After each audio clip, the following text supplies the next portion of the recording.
কালীমা বলতে অনেকেই দক্ষিণেশ্বর বা কালীঘাটের মায়ের কথা শুনেছেন।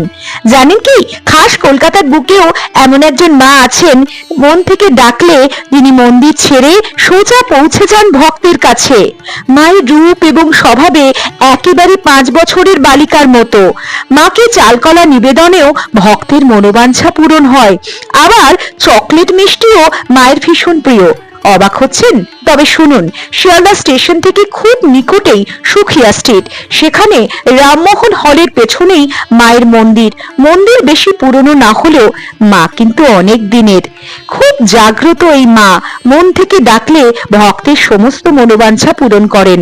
মা শ্যাম সুন্দরী, শ্যামের প্রিয় তিনি, তাই তিনি শ্যাম সুন্দরী। মায়ের পাশে ভৈরবের অবস্থানও আছে। এখানে আসলে একই সঙ্গে শ্যাম এবং শ্যামা উভয়ের দর্শনই মেলে। সব দিক থেকেই সগুণে মহিমান্বিত মা শ্যাম সুন্দরী।